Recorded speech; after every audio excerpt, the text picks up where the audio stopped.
헬로 동지들, 오늘은 내분비 두 번째 시간입니다. 사이로이드 그랜드에 대해서 같이 공부를 진행을 할 거예요. 같이 공부를 진행을 해보죠. 자, 먼저 오늘 우리가 같이 공부를 할 내용은 사이로이드의 펑션에 대해서 이야기를 해보고, 사이로이드 호르몬들이 어떻게 만들어지고 어떻게 시크레션 되는지에 대해서 같이 공부를 해보고, 얘네들의 펑션, 피지올로지컬한 그런 펑션에 대해서 같이 공부를 해보고, 어떻게 분비가 조절이 되는지에 대해서 같이 공부를 진행을 해봅시다. 자, 먼저 사이로이드 호르몬들이 어떻게 분비를 되나 계속 이야기를 하죠. 하이포살라무스에서 TRH가 분비가 되고, 이 TRH는 TSH의 분비를 유도를 하게 되고, 그러면 안테리어 피튜터리 글랜드에서 TSH가 분비가 돼서 사이로이드 글랜드로 가서, 사이로이드 글랜드에서 사이로이드 호르몬들 T4하고 T3죠. 보통 T4는 우리가 사이록신이라고 부르는 놈들이고, T3는 트리아이오도 사이로닌이라고 부르는 놈들입니다. 그럼 얘네들이 이펙터 펑션을 가지게 되죠. 그래서 여러 가지 케미컬 리액션의 레이트를 증가를 시키거나 아니면은 전체적인 보디 메타볼릭 레이트를 증가를 시키게 됩니다.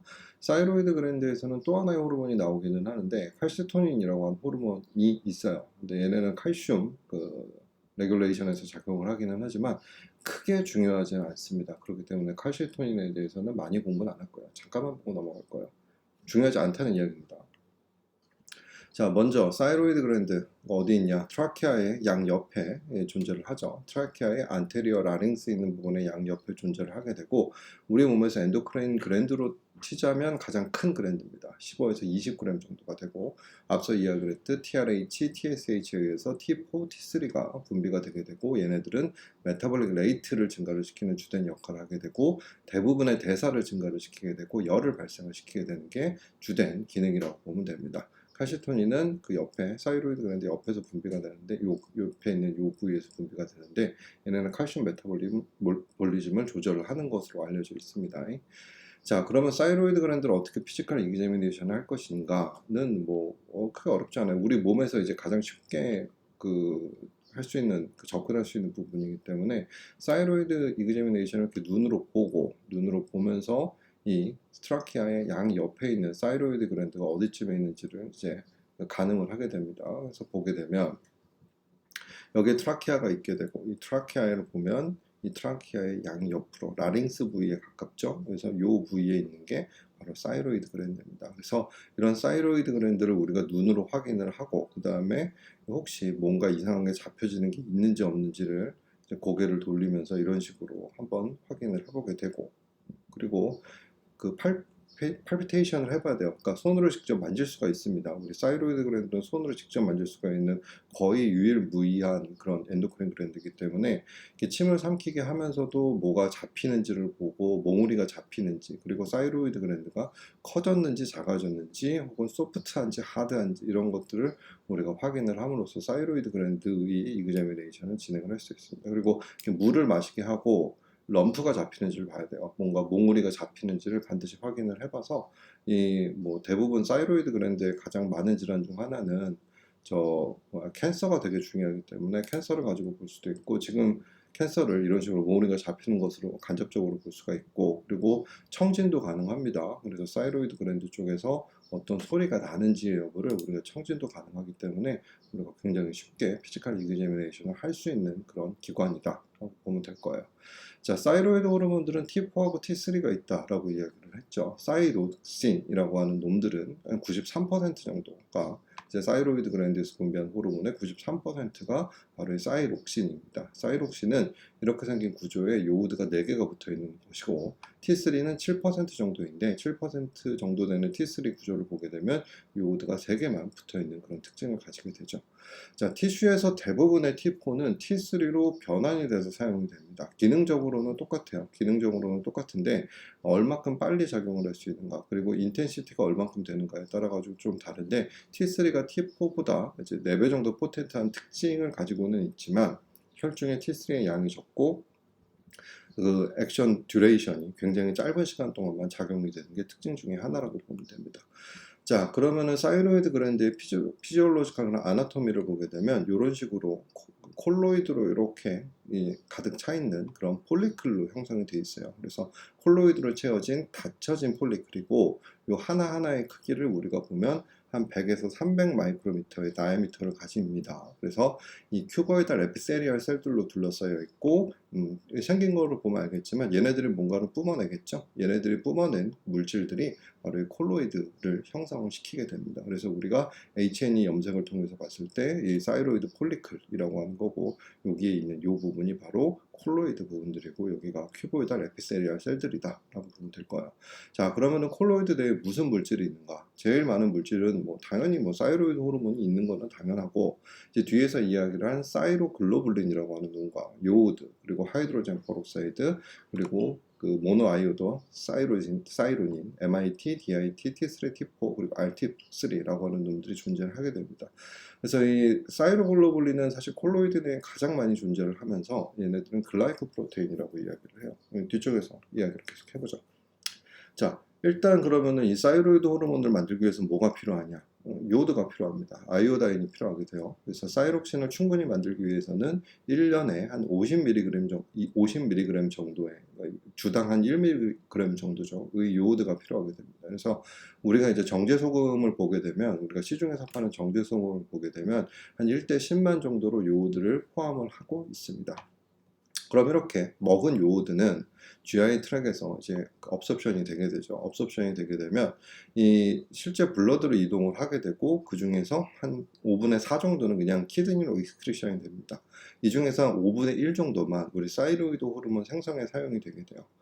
자, 이런 것들의 가장 큰 특징이고, 이런 그 요오드를 잘 사용을 하기 위해서 가장 중요한 그런 우리가 채널이라고 이야기를 하게 되면, 아이오다이드 펌프, 우리가 소디움 아이오다이드 심포터죠. 심포터 같이 움직이는 겁니다. 소디움이랑 아이오다이드가 같이 움직이는 이런 그 소디움 아이오다이드 심포터가 굉장히 중요하게 됩니다. 얘네가 하는 역할은 아이오다이드 트래핑이라고 보통 이야기를 하게 되죠. 이런 소디움 아이오다이드 심포터 NIS는 이 아이오다이드를 블러드에서 사이로이드 그랜듈러 셀로 이동시켜주는 그런 아이오다이드 트래핑을 하게 됩니다. 그래서 보통 베이소라테럴 멤브레인에서 두 개의 소디움과 하나의 아이오다이드를 같이 세포 내로 이동을 하게 되고, 이때 사용되는 에너지는 당연히 소디움이 움직이니까 소디움의 컨센트레이션 그레디언트를 이제 사용을 하게 되는 심포터라고 보면 됩니다. 자, 그래서 이런 NIS가 굉장히 중요한 그런 사이로이드 호르몬 포메이션에서 굉장히 중요한 단계인데, TSH는 바로 이 NIS의 기능을 조절을 하는 역할들을 주로 진행을 하게 돼요. 자, 이게 가장 중요한 부분입니다. 다음으로 중요한 것 중에 하나는, 이렇게 그랜듈라 셀로 이동을 된 거를 이제 콜로이드 내부로 이제 전달을 해줘야 되는 그 과정이 굉장히 중요한데, 이 과정에서 중요한 건 바로 펜드린이라고 하는 놈입니다. 얘는 클로라이드, 아이오다이드 카운터 트랜스포트예요. 클로라이드는 들어오고 이 요오드를 세포 밖으로 내보내는 그런 역할을 하게 되죠. 그래서 사이로이드 그랜듈러 셀로 이동한 아이오다이드를 폴리킬 내로 이동을 시켜주는 그런 역할을 주로 하게 됩니다. 다음으로 중요한 거는 이렇게 이동된 아이오다이드를 실제로 붙을 수 있는 폼, 우리가 이제 나중에 사이로글로불린에 있는 타이로신에 얘네를 붙여야 되기 때문에 얘네를 붙일 수 있는 폼으로 전환시켜주는 게 굉장히 중요해요. 그래서 우리가 아이오다이드는 말 그대로 이제 마이너스 1가죠. 마이너스 1가를 가지고 있는 놈에서 얘네를 이제 아이오다인의 형태로 변화시켜줘야 되는데, 이 과정은 사이로이드 퍼록시데이즈, TPO라고 불리는 놈에 의해서 진행이 되게 됩니다. 그래서 하이드로젠 퍼록사이드하고 아이오다이드를 이제 반응을 시켜서 물과 산소와 아이오다인을 만들어내는 이 과정이 또 굉장히 중요한 스텝이 되게 되는 거죠. 자, 그리고 얘네들 이렇게 아이오다이드가 된 놈들은 이제 사이로이드 호르몬을 만들어야 되기 때문에 사이로글로불린에 붙어 있는 사이로신에 이제 바인딩이 되어야 됩니다. 그래서 이 아이오다이드가 붙을 수 있는 백본 역할을 해줄 수 있는 이 프레임 역할을 해주는 게 바로 이 사이로글로불린이라고 하는 놈이에요. 그래서 아이오다이드가 붙을 수 있는 그런 백본 역할을 해주게 되고, 얘네는 이런 식으로 생긴 놈들이죠. 자, 그러면은 사이로이드 그랜듈러 셀은 이제 어떤 식으로 이제 이런 사이로글로불린과 이제 사이로이드 호르몬들을 만드는가 보게 되면은, 이 사이로글로불린이라고 하는 굉장히 몰레큘러 웨이트이 큰 놈입니다. 33만 5천 정도에 되는 몰레큘러 웨이트를 가진 그런 프로테인인데, 얘는 글라이코 프로테인이죠. 라지 글라이코 프로테인. 얘네들은 ER에서 만들어져서 골지로 이동을 했다가 사이로글로불린 프리커서가 돼서 얘네가 시크레션이 돼서 콜로이드 내에 존재를 하게 됩니다. 이런 사이로글로불린은 그 하나당 한 70개 정도의 사이로신을 가지고 있어요. 요 부분이 사이로신이죠. 사이로신을 가지고 있고 얘네가 요 아이오다이드하고 결합을 하게 돼서 사이로이드 호르몬을 형성을 하게 됩니다. 그리고 이렇게 만들어진 것은 이 폴리큘라 콜로이드 내에서 저장이 됐다가 나중에 필요할 때 릴리즈가 되는 그런 놈들이죠. 자, 앞서서도 이야기를 했지만 사이로이드 호르몬에서 가장 중요한 단계는 아이오다이드 트래핑도 중요하지만 아이오다이드를 아이오다인으로 변화시키는 단계가 굉장히 중요하게 됩니다. 그래서 아이오다이드의 형태가 돼야지만 아이오다이드가 아이오다인의 형태가 돼야지만 사이로신에 바인딩이 될 수가 있기 때문에 TPO에 의해서 이 아이오다이드가 아이오딘이 되는 이 과정이 굉장히 중요하게 됩니다. 그래서 TPO가 존재를 하는 곳은 바로 이 부분에 존재를 하게 돼요. 그래서 에이피칼 멤브레인, 베이솔레트랄 멤브레인에는 NIS가 존재를 하게 되고 이 에이피칼 멤브레인에 보통 존재를 하게 되면서 사이로글로불린이 이제 사이로이드 글랜드 콜로이드로 들어간 요 위치에 보통 존재를 해가지고 여기에서 아이오다인을 공급을 해주게 됩니다. 이게 만약에 없다면 사이로이드 호르몬은 만들어지지 못해요. 아무리 요오드가 있다고 하더라도 이 요오드가 사이로신에 바인딩 될 수 있는 폼으로 변화가 돼야 얘네가 사이로이드 호르몬들이 만들어지는 거지, 얘네가 그런 이 아이오다인이 되지 못한다면 사이로이드 호르몬은 만들어지지 못하게 되겠죠.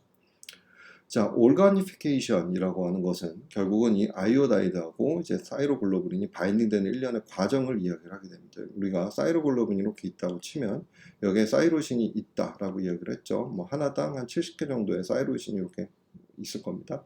그러면은 여기에 아이오다이드가 붙게 돼요. 그래서 그 아이오딘이 붙게 되면 이 아이오디네이션 되는 이 과정을 가리켜서 우리가 올가니피케이션이라고 하게 됩니다. 그래서 하나의 아이오다인이 붙는 경우는 모노 아이오도 사이로신이라고 이야기를 하게 되고, 두 개가 붙었다라고 하게 되면 다이 아이오도 사이로신, MIT, DIT가 되겠죠. 이렇게 바인딩되는 과정이라고 볼 수가 있고, 이게 마치 포도송이처럼 두 개가 붙고 하나가 더 붙을 수가 있어요. 이럴 때는 3아이오도, 세 개의 아이오다인가 붙어있는 그런 타이로진이죠. 그래서 트리아이오도 사이로신이라고 이야기를 하게 되는데, 우리가 나중에 요거는 또 우리가 포도송이 자르들 이렇게 또 잘려서 나가기 때문에 여기서부터 이제 읽게 되거든요. 그래서 모노아이오도 사이로신과 다이아이오도 사이로신이 있기 때문에 이 MIT하고 DIT가 붙어있는 그런 T3의 형태가 되게 됩니다.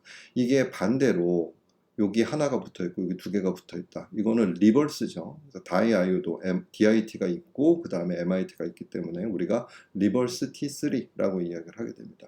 이게 두 개, 이렇게 두 개, DIT가 붙어있다 하면 T4가 되겠죠. 뭐 굉장히 쉬운 내용들이라고 보면 됩니다. 그래서 우리가 이제 보게 되면은 뭐 이런 식으로 RT3 같은 경우는 RT3하고 뭐 T4 이런 식으로 우리가 나눌 수가 있는데, 아이오다이드가 몇 개가 붙어 있는가에 따라서 다르다라고 이야기를 했죠. 그래서 T4 같은 경우는 DIT, 그리고 RT3 같은 경우는 DIT, MIT. 우리가 여기서부터 끊겨버리니까 여기서부터 숫자를 읽는다라고 이야기를 했었죠. 그리고 사이로신, 그리고 모노아이오도, 다이아이오도, 트리아이오도 사이로신이라고 보면 됩니다. 자, 그러면은 이렇게 생성이 된 그런 사이로이드 글랜드 같은 경우는 포도하고 굉장히 비슷하죠. 그래서 이렇게 포도 넝쿨이 이렇게 있게 되고, 하나당 사이로글로빈의 하나당 30개까지의 T4하고 수개의 T3를 저장을 해놓고 있게 됩니다. 대부분이 T4의 형태예요. 그래서 이 형태로 사이로이드 호르몬은 폴리클에서 2개월에서 3개월 정도 저장이 되게 됩니다. 그렇기 때문에 사이로이드 호르몬의 형성이 멈추더라도 생리적인 부족 현상은 여기에 곳간에 모아놨었던 이 사이로이드 호르몬들이 릴리즈가 되기 때문에 수개월간 나타나지 않게 되는 그런 특징이 있게 되는 거죠. 자, 그러면은 이제 이런 TG에 바인딩된 상태로는 혈중에 유리가 되지 않습니다. 이 TG하고 끊어져야 우리가 포도를 따야 우리가 먹을 수가 있는 것처럼, 우리가 뭐 포도를 보면서 여우처럼 포도만 보고 있을 수는 없잖아요. 그렇기 때문에 이거를 따서 먹어야 되기 때문에 이 사이로글로불린에서 떨어져 나온 그 형태가 필요하게 됩니다. 그래서 이 릴리즈가 되는 과정을 보게 되면 그랜듈라 셀에 보면은 에이피칼 서페이스가 슈도 포드를 익스텐션을 해가지고 이렇게 피노사이틱 베스클을 형성을 하게 됩니다. 그러면 이제 콜로이드를 이렇게 뭉텅이를 이렇게 감싸 안게 되는 거죠. 그러면 콜로이드 드럼렛 형태로 세포으로 이동을 하게 되고, 여기에서 라이소좀과 바인딩이 되는데, 이 라이솜 내에는 여러 가지 프로테인을 디그라데이션 시킬 수 있는 엔자임들이 있기 때문에 여기에서 이 T3, T4를 사이로글로불린으로부터 분리를 해주게 돼서 얘네들이 T3, T4가 돼서 밖으로 세크레션이 되게 됩니다. 이때 이제 MIT나 DIT 같은 경우는 T3, T4는 워킹을 해요. RT3도 이제 워킹을 합니다. 근데 T3, T4가 못된 MIT나 DIT 같은 경우는 워킹을 하지 않아요. 그렇기 때문에 이제 얘네들은 그냥 그렇다고 버릴 수는 없잖아요. 그렇기 때문에 블러드로 시크리션 하지 않고 디아이오디네이즈에 의해서 요오드만 따로 빼가지고 이 요오드만 다시 재활용을 하게 됩니다. 그래서 얘네들 이 요오드는 다시 재활용이 돼서 사이로이드 호르몬을 만드는 데 쓰이겠죠.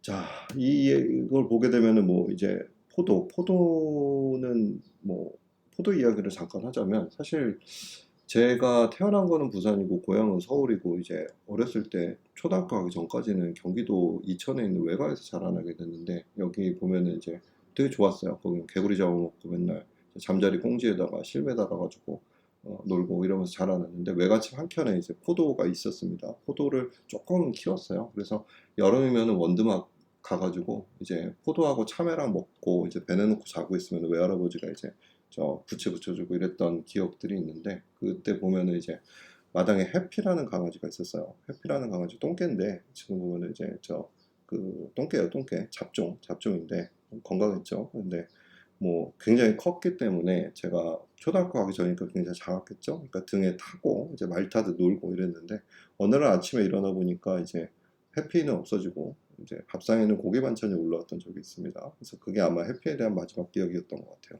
뭐 해피는 제 마음속에 아마 살아있을 겁니다. 제 몸의 어딘가에 아미노애시드하고 프로테인이 돼가지고 영원히 같이 하겠죠. 이천은 쌀이 유명해요. 쌀이 유명해요.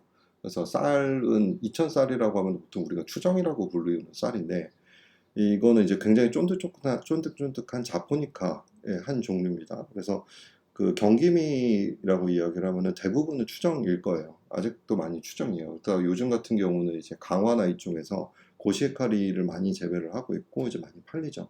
근데 이제 문제가 뭐냐면 추정은 일본어로 아키바리라고 불리는 거거든요. 자포니까. 네. 그리고 이제 고시에카리 그리고 잘 알려진 게 이제 히토메 보레라고 하는 그런 쌀들이 있는데 얘네들은 일본에서 개량된 종이기 때문에 우리가 먹을 때마다 라이센스 비용을 내야 됩니다. 그래서 이런 라이센스 비용이 이제 농가들한테 부담이 되고 그리고 이제 뭐 우리가 우리 쌀을 먹어야지 왜 남의 쌀을 먹냐 이런 게 있기 때문에 굉장히 많은 쌀 개량을 정부 주도로 농가에서 진행을 했어요. 그래서 나오게 된 여러 쌀 중에 하나가 이제 뭐 굉장히 맛있어요. 굉장히 맛있는 쌀들을 잘 개발을 했습니다. 밥맛이 뭐 기가 막혀요. 뭔가 막 냄새도 향도 되게 좋고 그래서 뭐 추천하는 쌀들은 이제 밀키퀸, 백진주 아니면은 뭐 이제 진상 이런 쌀들이 있어요. 근데 이런 것들을 이제 마트에 가가지고 그 먹을 수가 있는데 얘네들은 이제 우리나라 쌀 대회가 있으면 돌아가면서 상을 타는 그런 쌀들이라고 보면 됩니다. 그래서 일단 얘네를 사서 드시면 돼요. 이제 자취를 할 때도 이제 그 마트 가면은 이제 쌀 보면은 혼합이라고 되어 있는 거 있거든요. 혼합은 절대 사지 마세요. 그 맛이 되게 없는 그런 쌀들입니다. 그래서 단일 품종으로 되어 있는 거, 뭐 밀키 퀸 아니면은 뭐 이제 뭐 백진주 아니면은 뭐 하다못해 뭐 추정 이런 식으로 단일로 되어 있는 거를 사시는 게 굉장히 좋습니다. 그리고 우리 쌀들을 사는 게 좋은 게 이제 밥맛도 밥맛이지만 라이센스 비용을 안 내도 되기 때문에 이제 굉장히 우리나라에 좋습니다. 그리고 또 하나 이제 2019년도에 한 10년 정도 개발이 된 쌀들이 또 두 가지가 출시가 될 텐데 그게 해들이랑 알찬미라고 하는 쌀들이 출시가 된대요. 근데 얘네들은 이제 아직 시장에는 나오지 않고 아마 올 가을부터 시장이 풀리게 될 텐데 이제 블라디 평가를 했었을 때 고시에카리하고 이제 악기바리를 이제 압도적으로 바른 그런 쌀들이라고 합니다. 그러니까 여러분들 이제 올 가을에는 꼭 이제 마트에 가서 해들이랑 알찬미 같은 것도 한번 먹어보시고 뭐 그러면 굉장히 좋을 것 같아요. 여러분들 오늘 강의는 정말 잘 들으시는 겁니다. 세상천지의 어느 생리학 강의에서 쌀 사는 법을 가르쳐 줍니까? 그쵸? 자, 진행해 보죠. 자, 그러면은 이게 유래가 된 사이로이드 호르몬의 97%는 T4라고 이야기를 했고, 한 7% 정도만이 T3라고 이야기를 했죠. 근데 문제는 요 T4의 형태로 이제 펑션을 하기보다는 대부분 조직에서는 T3의 형태로 요드 하나를 빼가지고 전달이 돼서 작용이 되게 됩니다. 그래서 이렇게 되는 가장 특징들을 가지고 있고, 그리고 혈중에서 이 T3하고 T4 같은 경우를 안전하게 전달하기 위해서 사이록신 바인딩 글로불린 TBG라고 하는 놈이 있어요. 얘네들의 바인딩된 형태로 혈중에서 전달이 되게 됩니다. 그리고 TBG가 없는 경우에는 보통 알부민에 바인딩이 돼가지고 전달이 되게 되겠죠. 근데 대부분은 거의 TBG에 바인딩이 돼서 전달이 되게 되고, 이 TBG에 바인딩 되지 않은 놈들을 가리켜서 우리가 프리폼의 그런 사이로이드 호르몬이라고 이야기를 하고, 이건 내과에서 아마 제대로 공부를 하게 될 거예요.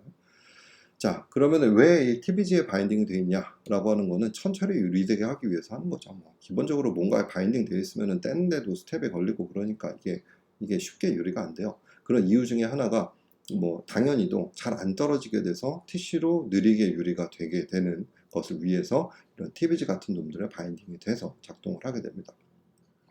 혈중 T4 중 반 정도가 티슈로 유리가 되는데 6일 정도가 소요가 되고, T3 같은 경우는 반 정도가 유리되는데 하루 정도가 소요가 됩니다. 그리고 이렇게 조직세포로 들어가면 인트라셀룰러 프로테인, 대부분 리셉터겠죠. 리셉터가 바인딩이 되거나 아니면 이제 스토어 되는 경우들도 있어요. 여러 프로테인의 스토어링이 될 수도 있는데 보통 수일에서 수주간 작용이 되는 그런 특징을 가지게 됩니다. 그렇기 때문에 사이로이드 호르몬 같은 경우에 액션이 굉장히 느린 이유 중에 하나가, 오래 가는 이유 중에 하나가 바로 이렇게 바인딩이 잘 되어 있기 때문이죠. 자, 그래서 우리가 사이록신을 인젝션을 이 시점에서 했다라고 치게 되면 얘네가 메타볼릭 레이트를 증가를 시키는 데 걸리는 시간은 거의 한 10일 정도가 걸리게 됩니다. 2, 3일부터 증가가 되기 시작해서 10일에서 12일 정도 최고치를 보이고, 그리고 15일 정도가 하프라이프가 되게 돼요. 15일에서 20일 정도가 될 겁니다. 그래서 점진적으로 감소가 되는 그런 특징을 가지게 되죠. 그 이유가 뭐다? 이런 TBG에 바인딩이 되어 있기 때문에, 티슈에서 있기 때문에 느리게 유리가 되기 때문에 오랜 시간 동안 작동을 할 수가 있다라고 하는 게 굉장히 중요한 점 중에 하나입니다. 다른 호르몬들은 이렇지 않은 호르몬들이 많죠. 굉장히 빠르게 작용하는 호르몬들도 많은데 사이로이드 호르몬은 굉장히 느리게 작동하는 호르몬이라고 보면 됩니다. 그래서 일단 앞쪽에서 이야기를 한 신세시스하고 시크리션을 우리가 정리를 해보자면, 요오드를 아이오다이드 트래핑을 하고, 그리고 콜로이드 내로 이동을 시키고 페럭시데이즈에 의해서 바인딩 될 수 있는 폼으로 만들어서 TG에 있는 사이로이드에 바인딩을 시키는데, 걔네가 요오드가 하나, 두 개 붙느냐, 세 개를 붙는데 앞으로 붙냐, 뒤로 붙냐, 네 개가 붙느냐에 따라서 MIT, DIT, T3, RT3, T4로 나뉠 수가 있고, 얘네들은 피노사이토시스에 의해서 콜로이드 드라밀렛이 만들어져서 이 포도를 따듯 프로테이즈에 의해서 따져서 이 혈중으로 릴리즈가 되게 되는데, 거기에서는 TBG 같은 이런 운송할 수 있는 그런 프로테인에 바인딩이 돼서 느리게 유리가 돼서 작용을 하더라. 그럼 이렇게 나온 사이로이드 호르몬들의 펑션은 뭐냐? 대사 전반을 다 빠르게 해준다고 보면 돼요. 그래서 유전자 발현도 증가를 시키고, 당연히 단백질도 증가가 될 거고, 대부분의 세포도 성장을 하고, CNS 디벨롭먼트도 굉장히 증가가 됩니다. 그리고 허트 펑션도 증가가 되고, 레스피레이션도 증가가 되고, 다 증가된다고 보면 돼요. 그래서 우리가 뭐 그로스도 증가를 시키고, CNS 디벨롭먼트 증가를 시키고, 그리고 카디오바스쿨러 시스템에서 카디악 아웃풋, 허트레이트, 스트렝스, 레스피레이션 다 증가시키고, 메타볼리즘도 죄다 증가를 시키는 그런 펑션을 가지게 되는데, 그게 어떻게 되는 거에 의해서다 이런 사이로이드 호르몬들이 아이오디네이즈에서 T3, 포텐트한 T3로 바뀌어서 사이로이드 호르몬 리셉터에 바인딩이 되고, 코 리셉터로 RXR, 레티노이드 X 리셉터랑 바인딩이 돼서 사이로이드 호르몬 레스폰스 엘레먼트에서 여러 가지 진 익스프레션을 통해서 이렇게 되더라. 시간이 이것도 꽤 걸리게 되는 그런 특징을 가지고는 있죠. 어쨌든 이렇게 나오게 된 여러 가지 새롭게 만들어진 프로테인에 의해서 이런 현상들이 일어나더라. 자, 그래서 뭐 사이로이드 호르몬 같은 경우는 여러 가지 진들의 트랜스크립션을 증가를 시킨다라고 이야기를 했죠. 방금 전에 한 말이에요. 우리 타겟 티슈에서 아이오디네이즈에서 요오드 하나가 떨어져 나가면서 T4가 T3로 전환이 되고, 그리고 이런 T3는 호르몬 리셉터, 사이로이드 호르몬 리셉터에 바인딩이 되면서 이 사이로이드 호르몬 리스폰스 엘레먼트에 있는 여러 가지 진들의 트랜스크립션을 일으키게 되고, 얘네가 발현하는 프로테인들은 대부분은 엔자임 아니면 스트럭처럴 프로테인 아니면 트랜스포트 프로테인들이 많이 이제 생성이 되기 때문에 전체적인 펑셔널 액티비티의 증가를 가져오게 되는 특징을 가지게 됩니다. 자, 그래서 갑상선 호르몬의 특징은 증가시킨다라고 이야기를 했어요. 세포의 대사 전반을 활성화를 시키고 성장을 증가를 시키게 되고, 그리고 신체 전반의 변화 중에 하나는 탄수화물 지질 대사, 우리가 뒤에 이야기를 하겠지만 이런 지질 대사, 뭐 심혈관계에 대한 변화, 위장관에 대한 변화, CNS 변화, 근육에 대한 변화인데 하나하나 살펴봅시다. 자, 메타볼릭 레이트를 다 증가를 시킨다라고 이야기하는 건데, 얘는 좀 특이한 게 있어요. 특이한 것 중에 하나가 여러 가지 에너지 유틸리제이션을 다 증가를 시킵니다. 우리가 앞서서 이야기를 했던 여러 호르몬들을 보게 되면 그로스 호르몬 같은 경우만 봐도 글루코스 유틸리제이션은 감소를 시키지만 패티애시드 유틸리제이션을 많이 증가를 시킨다고 했어요. 뭐다? 다른 그 조직들, 뇌 말고 다른 조직들이 하겐다즈 먹지 못하게 하고 돼지밥 먹게 해준다라고 하는 게 바로 유틸리제이션에 대한 이야기였죠. 자, 그런데 갑상선 호르몬은 그냥 다 증가시켜요. 돼지밥 있으면 돼지밥 먹고 너 하겐다즈 먹고 맘대로 해 이런 식으로 다 증가를 시켜주는 그런 특징을 가지고 있습니다. 또 하나의 특징 중에 하나는 프로테인 신세시스가 증가를 하지만 카타볼리즘도 증가를 해요. 이거 굉장히 특이한 점 중에 하나죠. 이거는 이제 대사가 다 증가가 돼버리기 때문에 이렇다라고 보면 돼요. 그렇기 때문에 그 결과로 성장도 굉장히 증가를 많이 할 거고 여러 대부분의 장기의 기능도 다 익사이테이션이 되어 있을 거고 멘탈 프로세스도 익사이테이션 되고 그리고 엔도크린 그랜드들도 다 액티비티가 증가가 돼버리는 그런 특징을 가지고 됩니다. 그래서 얘네들은 그냥 다 증가시킨다라고 보면 돼요. 증가시키지 않는 게 몇 개가 있는데 뒤쪽에서 이야기를 할 겁니다. 자, 그러면은 이 프로테인에 의해서 메타볼리즘이 증가가 된다. 여기까지 이해를 했죠. 또 하나는 사이로이드 호르몬은 세포의 마이토콘드리아의 숫자를 증가를 시켜요. 마이토콘드리아가 증가가 되면 어떻게 되죠? 우리가 TCA 사이클도 많아지게 되고 또 하나가 옥시데이티브 포스포릴레이션에 의해서 ATP 생성도 많아지게 되죠. 그렇게 되면 메타볼릭 레이트가 전반적으로 다 증가가 되겠죠. 또 하나는 소디움 포타슘 ATPase를 활성화를 시킵니다. 우리가 소디움 포타슘 ATPase 지난 인체 생리학 1에서 열심히 공부를 했었죠. 얘네들 하게 되는 건 뭐다? 컨센트레이션 그레이디언트를 만들어주는 거다. 컨센트레이션 그레이디언트가 만들어지게 되면 다른 물질들이 이동을 할 때 있어서 간접적인 에너지를 제공을 해준다라고 이야기를 했었죠. 그리고 이 소디움 포타슘 ATPase의 가장 큰 특징 중에 하나는 굉장히 많은 열이 나옵니다. 열이 많이 나오기 때문에 사이로이드 호르몬이 많아지게 되면 메타볼릭 레이트 증가와 함께 나타나는 체온 증가가 굉장히 특징적인 효과가 나타나게 돼요. 자, 사이로이드 호르몬의 그로스의 증가는 사람에게 있어서는 그로스의 증가이고 그래서 이제 그 동물로 예를 들면은 변태 과정이죠. 메타몰포시스. 요 과정에서 작용하는 호르몬이 사이로이드 호르몬이에요. 그래서 이런 올챙이가 이제 슬픈 개구리가 되는 일련의 과정에 있어서 굉장히 중요한 호르몬이 바로 사이로이드 호르몬이 됩니다. 근데 뭐 인간은 변태를 하지 않겠죠.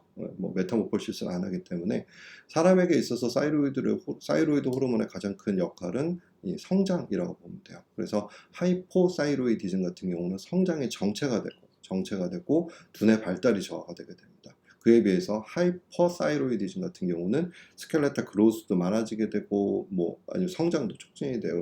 근데 스켈레탈 그로스는 증가를 하는데 문제가 이제 에피피시스가 이제 적당한 시간 사춘기 끝나고 나서 다쳐야 되는데 이제 너무 일찍 다쳐가지고 성장 기간이 짧아져서 정작 성인에서의 키는 오히려 작은 그런 특징을 가지게 됩니다. 또한 이 사이로이드 호르몬이 중요한 것 중에 하나는 이제 브레인 디벨롭먼트에서 굉장히 중요하게 작용을 하게 돼요. 그래서 이제 사이로이드 호르몬이 부족한 경우를 보게 되면 이제 멘탈 리타데이션이 옵니다. 이제 지적 장애가 오게 되는 거죠. 그리고 정상에 비해서 브레인 크기도 작게 되는 그런 질환을 보이게 되는데 그게 크레니틴즘이라고 하는 크레틴병을 일으키게 됩니다. 대표적인 크레니티즘 환아의 이제 사진이죠. 자, 대사로 본격적으로 가봅시다. 대사 다 증가시킨다라고 이야기를 했어요. 그래서 이제 카보하이드레이트 메타볼리즘을 보게 되면 글루코스 업테이크도 증가를 시키고 그리고 글라이콜리시스도 증가를 시키고 글루코네오제네시스도 증가를 시켜요. 그리고 장에서는 영양분 흡수도 증가를 시키고 글루코스가 뭐 이런 많아지는 상황이 되니까 인슐린 분비도 많아지고 이거는 사이로이드 호르몬의 직접적인 그런 현상이라기보다는 이제 메타볼릭 엔자임들을 오버롤 인크리즈를 시켜버릴 수 있기 때문에 생겨난다고 보면 돼요. 패티 애시드의 메타볼리즘을 봐도 다 증가돼요. 리포라이시스도 증가가 되는데 또 베타 옥시데이션도 증가가 됩니다. 또 하나는 팻에서 모빌라이제이션 되는 리피드가 증가가 돼요. 그래서 이 그 팻스토어는 좀 감소를 하는 경향을 보입니다. 그리고 혈중에 프리패티 애시드가 굉장히 많이 증가가 되는데 문제는 이제 콜레스테롤이랑 포스포리피드 그리고 트라이글라이서라이드 농도는 감소를 하는 그런 특징을 가지게 돼요.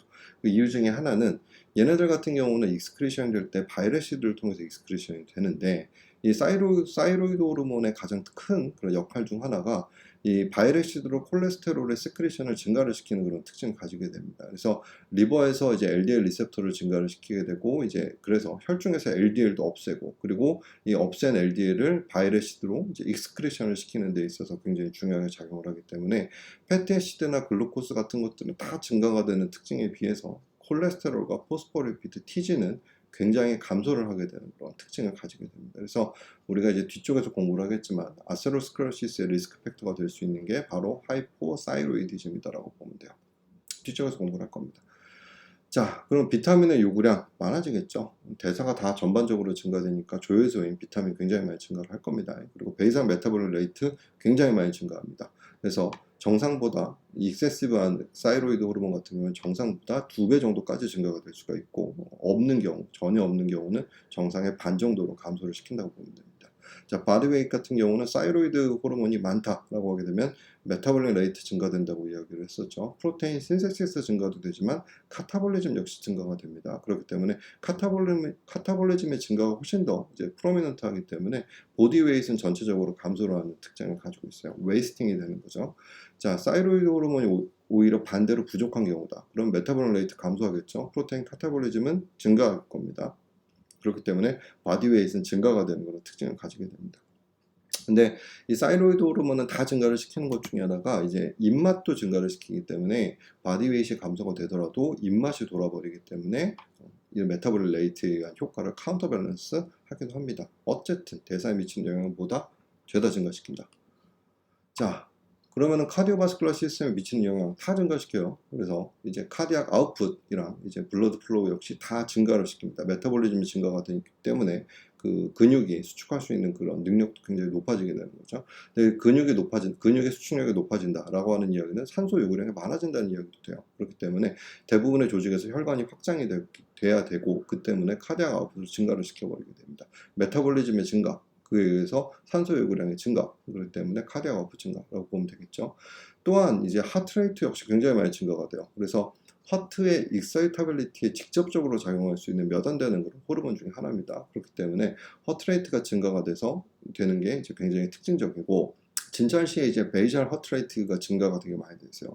너무 심장 박동이 빠르다 이렇게 될 때는 혹시 사이로이드 호르몬에 문제가 있지 않을까를 한 번쯤 의심을 해봐야겠죠. 근데 문제는 하이퍼사이로이디즘 같은 경우는 타키카디아도 많고 이제 어리스미아로 이어지는 경우들이 많습니다. 여러분이 이제 예를 들어서 길을 걷는다고 생각을 해보죠. 우리가 왼발 오른발 해야 되죠. 근데 이게 어떻게 되겠어? 너무 빨리 가다 보면 발이 엉켜서 넘어져 버리게 될 겁니다. 똑같은 거예요. 타키카디아가 오게 되면은 어리스미아로 갈 확률이 굉장히 많이 높아집니다. 그렇기 때문에 이런 타키카디아나 어리스미아가 있을 때는 우리가 갑상선 기능 항진증을 한 번쯤은 의심을 해줘야 된다. 반대로 하이퍼사이로이디즘 같은 경우는 브레디카디아, 서서히 이제 그 심장 박동이 되겠죠. 그래서 이런 경우에도 뭐가 문제가 있지 않을까를 생각을 해볼 수가 있겠죠. 자, 허트의 스트렝스 역시 증가를 시킵니다. 이제 카디악 머슬에서의 엔자이매틱 액티비티가 증가가 되기 때문에 허트가 더 힘차게 이제 펌핑해 줄 수 있게 해주기는 하는데, 문제는 이제 프로테인 카타볼리즘이에요. 사이로이드 호르몬들이 많아지게 되면 프로테인 카타볼리즘이 많아지게 되고, 프로테인 카타볼리즘이 많다라고 하는 것 중에서 많은 경우에 가장 만만한 프로테인의 소스는 어디죠? 머슬이에요. 그럼 머슬에 있는 프로테인들이 다 웨이스팅 돼버리게 되는데, 그렇기 때문에 카디악 머슬의 스트렝스가 감소가 되는 경우도 있습니다. 그래서 시비어한 사이로톡식한, 그러니까 사이로이드 호르몬들이 많은 그런 환자 같은 경우는 허트 페일러로 빠지는 경우들이 굉장히 많다라고 보면 돼요. 자, 그러면은 아테리얼 프레셔, 동맥압은 어떻게 되냐는 뭐 허트레이트 증가되고 컨트레이트리티 증가되니까 당연히 아테리얼 프레셔가 증가는 안 합니다. 증가하는 경우는 많지 않아요. 대부분은 아테리얼 프레셔를 유지하는데 가장 중요한 거는 RA 시스템, 그리고 소디움 워터 등이 훨씬 더 중요하기 때문에 민 아테리얼 프레셔는 의외로 정상을 유지하는 경우들이 많습니다. 자, 레스피레이션 같은 경우는 어떻게 되겠죠? 산소 요구량 많아진다고 했죠. 그리고 대사가 많아지니까 CO2가 많이 배출이 되겠죠. 우리 배웠잖아요. 그 피추어터리 그랜드 할 때 이제 옥시데이티브 포스포레이션에서 산소가 사용이 되고 거기서 CO2가 만들어진다 배웠죠. 그러면은 메타볼릭 레이트가 증가가 됐다라고 하게 되면 당연히 산소 요구량 많아지고 CO2 배출이 많아지고, 그러면 레스피레이션 어떻게 된다? 많아지겠죠. 더 빠르게 더 깊게 호흡을 쉬게 됩니다. 자, GI의 모틸리티 다 증가됩니다. 그래서 GI의 소화효소도 분비도 많아지고요. 모틸리티 증가가 되니까 어떻게 되죠? 다이아리아가 일어날 수가 있어요. 그래서 사이로이드 호르몬들이 많아지는 경우는 설사를 주된 증상으로 오는 경우들이 꽤 있습니다. 그리고 오히려 반대로 사이로이드 호르몬들이 너무 적다라고 할 때는 변비로 오게 되는 경우들이 많겠죠. 그리고 사이로이드 호르몬은 어떻게 된다? 식욕을 증진을 시킨다. 푸드 인테이크 많아집니다. 자, CNS 같은 경우도 CNS의 세레브레이션을 많이 증가를 시키게 돼요. 그래서 이제 사고가 굉장히 빠르게 돌아가는데 이게 좋은 게 아니에요. 좋은 게 아닌 게 디소시에이션 된 그런 사고로 보입니다. 우리가 뭐 주제가 있으면 주제에 맞는 생각을 해야 되는데 뭐 기차는 빨라, 빠르면 비행기, 비행기는 높아 이런 식으로 가는 좀 이제 그 디소시에이션 된 사고라고 이야기를 하거든요. 정신과적으로 이런 사고를 보이게 되는 경우들이 많아요. 그렇기 때문에 오히려 지휘 집중력은 떨어지는 경우들이 많죠. 또한 이런 것들이 굉장히 신경질적으로 너버스니스가 나오거나 아니면은 굉장히 불안하거나 굉장히 이제 뭐 걱정이 많아지거나 아니면 망상을 일으키게 되는 경우도 굉장히 많은 게 이 하이퍼사이로이디즘에 의한 그런 증상 중에 하나입니다.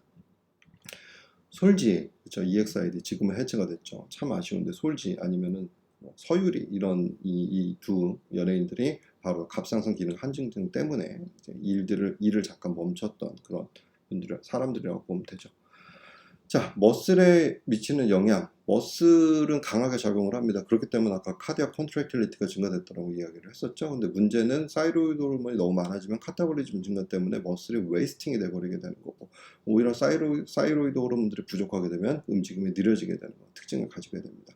또한 사이로이드 호르몬들의 특징 중에 하나는 머슬 톤을 조절을 하게 되는 스파이널 코드의 뉴로널 시냅스의 리액티비티 증가를 하기 때문에 파인 머슬 트레머를 일으키게 돼요. 우리가 파킨슨씨 같은 경우는 되게 코어스하게 이런 식으로 흔들린다라고 치면, 아니면 이제 쉬버링이라고 해서 굉장히 큰 움직임을 보인다. 그래서 밥을 먹을 때 이제 이 뭐 수저를 제대로 들지를 못하게 되는 특징이라고 보면, 이 하이퍼사이로이디즘에 의한 트레머 같은 경우는 그러니까 눈으로 잘 안 보여요. 종이를 한 장 올려놓고 보게 되면 바이브레이션이 쫙 보이는 게 보이게 되는 그런 류의 파인 머슬 트레머를 보이는 게 하이퍼사이로이디즘에 의한 그런 머슬 트레머라고 보면 됩니다. 그건 뭐 때문이다? 스파이널 콘의 뉴로널 시냅스의 리액티비티를 증가시키기 때문이다. 자, 그러면은 잠은 어떻게 되냐? 사이로이드 호르몬이 많아지게 되면 피곤하고 불면증에 빠지게 됩니다. 사이로이드 호르몬이 감소를 하게 되면 수면이 굉장히 많이 증가해요. 그래서 하루에 12시간, 14시간 정도 잠을 잘 수가 있게 되는 거죠. 자, 그러면은 그럼 다른 엔도크린 그랜드에는 어떻게 작용을 하냐? 다 증가시켜요. 그래서 엔도크린 그랜드 시크리션 레이트가 다 증가가 돼버리게 되고, 그리고 조직에서 호르몬 요구량이 증가가 되는 거죠. 그래서 예를 들어서 이제 사이로이드 호르몬에 의해서 글루코스 메타볼리즘 증가가 됐다. 그럼 인슐린 요구량이 증가가 되겠죠. 그럼 판크레아스 인슐린 분비가 증가가 된다. 이런 식으로 다 이제 다 간접적으로 다 증가해 버리게 되는 그런 특징을 가지게 되는데, 한 가지 좀 유념을 해둬야 될 게 스트레스 호르몬이랑 좀 유사한 특징이 있어요. 사이로이드 호르몬 같은 경우 우리가 아드레노 코르티컬 호르몬이나 아니면 이제 그로스 호르몬도 대표적인 스트레스 호르몬 중에 하나라고 우리가 이야기를 하는데, 근데 이 스트레스 호르몬처럼 이제 블러드 글루코스 레벨이 높아지는 그런 특징과 블러드 페텐시티 레벨이 높아지기 때문에 우리 몸은 스트레스가 많으니까 호르몬이 작동을 하고 있네라고 생각을 하기 때문에 리버에서 리버나 아니면 아드레날 글루코콜티코이드 분비를 감소를 시키게 되는 그런 특징을 가질 수가 있습니다. 그래서 다른 호르몬들은 대부분 증가를 하는데 스트레스 관련된 호르몬들은 좀 감소하는 경향이 있을 수가 있어요. 자, 그리고 사이로이드 호르몬이 섹슈얼 펑션에 미치는 영향은 뭐 남성에서는 사이로이드 호르몬들이 감소를 하게 되면 리비도가 감소하고 사이로이드 호르몬이 증가하면 임포텐스가 오게 됩니다. 여성 같은 경우는 이제 맨스트레이션의 변화가 오게 되는데 환자마다 다 달라요. 그렇기 때문에 이런 섹슈얼 펑션에 미치는 사이로이드 호르몬의 영향은 우리는 뭐 잘 봐야 된다. 맨스트레이션이 뭐 이제 잘 되는지 안 되는지, 그리고 남성 같은 경우는 성관계가 잘 진행이 되는지 안 되는지만 보고 참고하고 넘어가야지 리비도가 감소했다, 하이퍼사이로이드 감소 이런 식으로 생각하면 안 된다라는 이야기예요. 자, 그러면 어떻게 사이로이드 호르몬들의 시크레션이 일어나게 되느냐? 그러면 이제 TSH가 굉장히 중요하겠죠. TSH가 결국은 사이로이드 호르몬들의 분비를 조절하니까 어떻게 분비를 늘리는지, 그리고 TSH의 신호 전달 체계가 어떻게 되는지, 그리고 TRH가 어떻게 TSH를 분비를 시키는지, 그리고 사이로이드 호르몬의 분비에 관여하는 자극들은 대부분 콜드하고 이모셔널 스트레스입니다. 얘네들에 대해서 이야기를 해보고 사이로이드 호르몬의 피드백 메커니즘에 대해서 간략히 넘어가 보죠. 자, TSH는 어디서 나오죠? 안테리어 피초터리 글랜드에서 나오죠. 몰레큘러 웨이트는 28,000 정도가 되고 사이로이드 글랜드에서 T4하고 T3의 분비를 증가를 시킨다라고 이야기를 했어요. 앞서서 이야기를 했지만 NIS의 펑션을 증가를 시키기 때문에 아이오다이드 트래핑을 증가를 시키는 게 가장 주된 그런 기능 중에 하나입니다. 또 하나의 주된 기능 중 하나는 사이로이드 그랜드에 있는 그런 폴리큘러 셀들의 사이즈를 증가를 시켜주게 되고 숫자를 늘려주게 되고 시크레터리 액티비티를 증가시켜주게 돼요. 이게 굉장히 중요합니다. 우리가 고이터를 이해를 하려면은 TSH에 의해서 사이로이드 그랜듈러 셀들의 이런 성장에 대한 것들을 우리가 알고 있어야 돼요. 또 하나는 사이로신의 아이오디네이션을 증가를 시켜버리게 됩니다. 그렇기 때문에 사이로이드 그랜드에 있는 사이로이드 호르몬들의 포메이션이 증가가 될 거고, 그리고 이 사이로글로불린의 디그라데이션을 유도를 시켜버리게 되는 거죠. 그래서 프로테올리시스를 증가를 시켜버리기 때문에 사이로이드 호르몬들의 유리를 촉진을 시켜주게 됩니다. 이 네 가지가 이 TSH가 사이로이드 그랜드에 작용하는 가장 주된 것들이라고 보면 돼요. TSH는 기본적으로 TSH 리셉터를 통해서 작용을 하게 되고, TSH 리셉터는 GPCR이죠. 그래서 얘네들의 가장 주된 것들은 CAMP 패스웨이를 통해 가지고 여러 가지 프로테인 카이네이즈를 통해서 포스포릴레이션을 시켜서 이런 사이로이드 호르몬들의 시크리션을 인크리즈를 시킬 수 있는 여러 진들을 트랜스크립션을 증가를 시키는 게 굉장히 중요한 역할인 거고, TRH 같은 경우 TRH도 GPCR이에요. 그런데 얘 같은 경우는 PLC에 의해서 IP3하고 DEC을 만들어냄으로써 이런 칼슘 릴리즈를 통해서 TSH를 릴리즈 시켜주는 놈들이라고 이야기했죠. 여러분들 보면 알겠지만 이제 분자세포 생물학에서 칼슘은 웬만한 대부분의 경우는 칼슘은 무언가를 릴리즈 시켜주는 쪽으로 간다라고 보면 되는 거예요. 그리고 포스포릴레이션이 되면 뭔가 카이네이즈 액티비티가 증가가 때문에 전체적인 그 메타볼릭 레이트의 증가라고 보면 되겠죠. 자, 그러면은 이런 TRH하고 TSH 시크리션을 증가를 시킬 수 있는 자극들, 첫 번째는 콜드입니다. 자, 그 사이로이드 호르몬의 가장 주된 역할 중에 하나는 소디움, 포테슘, ATPase를 액티베이션 시키고, 걔네들의 역할은 컨센트레이션 그레디언트를 만들어주는 것도 있지만 열 발생한다고 이야기를 했죠. 말 그대로 추울 때 사이로이드 호르몬의 분비를 많이 증가를 시키게 됩니다. 그래서 콜드가 있게 되면 이 하이포살라믹 센터 어딘지는 잘 몰라요. 아마 템퍼레이처 컨트롤 센터라고 불리우는 놈들인데, 여기에서 TRH의 분비가 증가가 되게 되면서 사이로이드 호르몬들을 많이 만들어서 우리 몸에서 열이 날 수 있도록 해주게 되는 거죠. 자, 두 번째로는 에모셔널 스티뮬라입니다. 에모셔널 스티뮬라이 같은 경우 사이로이드 호르몬을 좀 감소시키는 그런 영향도 있고 이제 증가시키는 영향도 있어요. 그래서 보통 이제 스트레스 호르몬이라고 불리우는 이제 아드레날 호르몬이랑 사이로이드 호르몬은 이제 같이 보통 움직이게 되는데, 익사이테이션이나 앵사이어티 같은 것들처럼 이제 심파세틱 너블 스티뮬레이션을 증가시킬 수 있는 자극은 우선적으로는 아드레날 그랜드의 호르몬 분비를 일으키게 됩니다. 그래서 베이절 메타볼릭 레이트도 증가를 시키고 바디 템퍼레이처도 다 증가를 시킬 수가 있어요. 이렇게 되게 되면 하이포살라무스에서는 오히려 TRH의 분비를 감소를 시킵니다. 어차피 이런 스트레스 호르몬들에 의해서 열도 나고 그리고 우리가 반응을 하고 있으니까 사이로이드 호르몬 너는 잠시 쉬고 있어 라고 하는 신호라고 보면 되죠. 반대로 사이로이드 호르몬들이 많이 증가가 된 상황이라면 아까 뭐라고 이야기를 했죠? 스트레스 호르몬들은 감소될 수 있다고 그랬죠. 그래서 아드레날, 코르티컬 호르몬들은 감소되는 그런 경향 보일 수가 있습니다. 그렇기 때문에 같이 작용한다는 게 같이 높아진다는 게 아니라 아드레날 호르몬이 높아지게 되면 사이로이드 호르몬은 낮아지게 되는 거고, 사이로이드 호르몬이 높아지게 되면 아드레날 그랜드 호르몬은 낮아지게 되는 건 특징을 보인다라고 볼 수가 있겠죠. 자, 그러면은 이 TSH의 분비를 막을 수 있는 여러 가지 네거티브 피드백, 당연히 사이로이드 호르몬 자체가 다이렉트하게 안테리어 피처터리 그랜드에서 TSH의 분비를 막을 수가 있어요. 그래서 네거티브 피드백으로 보통 작용을 하게 되죠. 호르몬은 대부분 네거티브 피드백이라고 보면 됩니다. 자, 또 하나가 사이로이드 시크리션을 막을 수 있는 안티사이로이드 서브스탠스들이 있어요. 걔네들은 좀 우리가 알아두는 게 좋습니다. 사이로이드 시크리션을 막을 수 있는 물질, 사이오사이아네이트, 프로필, 시오우라실, 아니면 아이오다이드, 이런 놈들이 될 수가 있는데, 시오사이아네이트에 대해서 먼저 우리가 이야기를 해보게 되면, 시오사이아네이트는 우리가 NIS가 굉장히 중요하죠. 아이오다이드 트래핑에서 되게 중요한데, NIS 같은 경우는 아이오다이드 뿐만이 아니라 다른 물질들도 펌프를 시킬 수가 있습니다. 예를 들어서 사이오사이아네이트나 아니면 퍼크로레이트, 얘네들을 우리가 펌핑을 시킬 수가 있는데, 이 사이오사이아네이트나 퍼클로레이트들을 우리가 주입을 해주게 되면 아이오다이드 대신에 얘네를 펌핑을 해버리게 돼요. 그래서 아이오다이드 트랜스포트에 대해서 경쟁적인 이니비션, 컴페티티브 이니비션을 시킬 수가 있겠죠. 그렇기 때문에 아이오다이드 트래핑이 많이 억제가 되게 됩니다. 그래서 하지만 얘네들은 사이로글로불린의 형성을 막진 않겠죠. 아니면 막진 않죠. 다만 아이오다이드 트래핑이 적어지게 되니까 사이로글로불린의 아이오디네이션이 감소를 할 수가 있는 거예요. 그래서 우리가 시오사이아네이트나 아니면 퍼크로레이트 같은 걸 주게 되면 T3, T4는 감소를 하게 될 겁니다.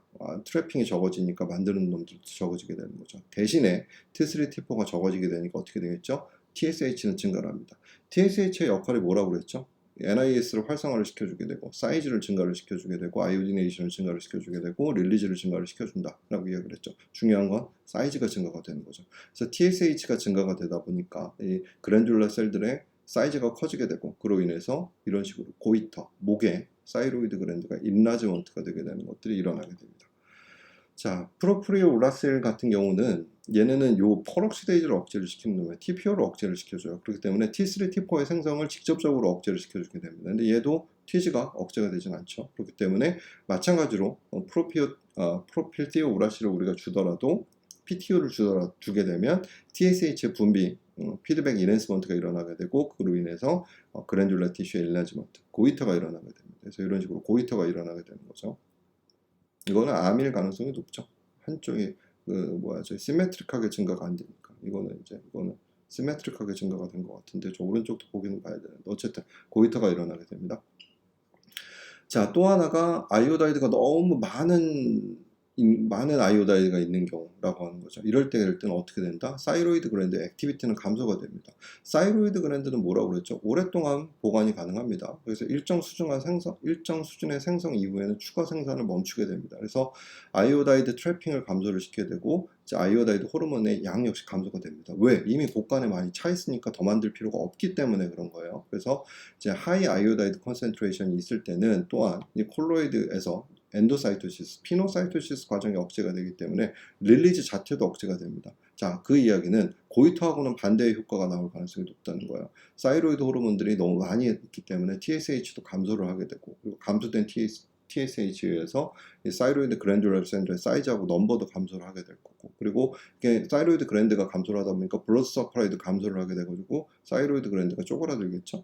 그렇기 때문에 우리가 이제 사이로이드 그랜드에 대한 외과적 수술을 하기 2주나 3주 전에 그냥 아이오다이드를 줍니다. 많이 줍니다. 그러면은 이 사이로이드 그랜드의 크기가 적어지게 되고 그렇기 때문에 서저리 어마운트가 감소가 되겠죠. 그리고 브리딩의 양 역시 감소가 되는 그런 특징을 가지게 되죠. 그래서 수술 전에 요오드를 주는 이유가 바로 이것 때문에 그런 거죠.